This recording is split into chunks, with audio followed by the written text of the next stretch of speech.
Java data types. So normally we know that different data types like maybe a primitive, non-primitive data types. If you are taking as a primitive, that one positive and negative numbers like integer, float, double and all character, everything is under the different data types. So integer is having a certain size like double and float. In point numbers, values are declared in a double and float also. In character, we are using in a string we are using character data types. So normally the Java program is run by using a Java virtual machines.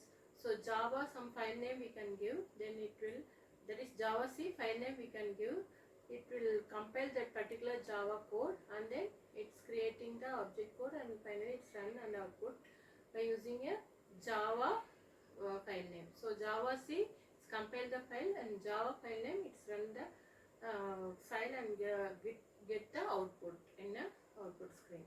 Okay, so we are import the input output values and then process that particular values.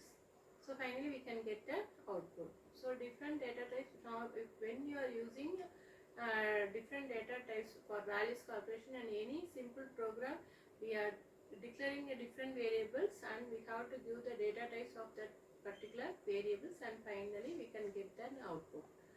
So here the primitive data types only the single values like it's a byte character and a boolean values like yes or no condition, we can use it as a single data types. In short, long, into many data types we are declaring. Likewise, it's maybe a long, double, long, short, so everything we are declaring as a data types. If you are giving any class, creating a class, under that class we can declaring the variables and we can print the values. So for that, first we have to give that class name, then public byte string of arguments. We can create a declare the variables in different data types like integer, float, double, and then creating an object for that particular object, calling function or methods. We can print the values of different data types. So finally we are getting the character byte, double, int, long, double, float, everything we can get it. So non-primitive data types is a reference type. It's a string object arrays we are taking as a non-primitive data types. So in a string is a collection of characters, the sequence of characters is called as a string. So it mentioned in a double quotation as a string. In a class is a user-defined data types. It's a collection of objects. It's called as a class.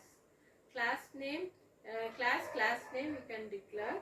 Then object in the already we are told that if you are taking vehicle as a car name, different vehicles like car, motorcycle, bike, auto. So every vehicles under the vehicle class name, and then we are creating as objects like different vehicles. Then method we can use the size, colors, everything as a parameters or arguments in that particular methods. Used on that we are calculating the values. Okay. Likewise, in array is a non-primitive data type, that is in the same data type in a sequence manner we can store it in a memory. So in array we are using we are called it as a non-primitive data type. Using that array we can use in stack queue programs and all using the concepts of array, and we can print the values. So this is the Java, array in a Java. Likewise, different data types we can declare.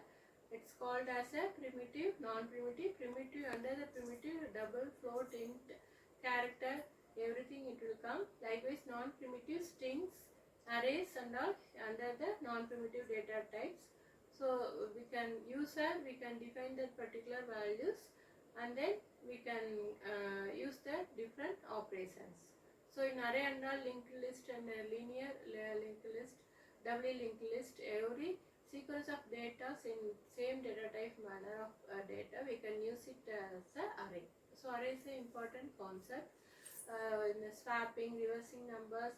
So everything and all we can use that array concept for the different control statements. example for loop, while loop and all, we can use that array concepts.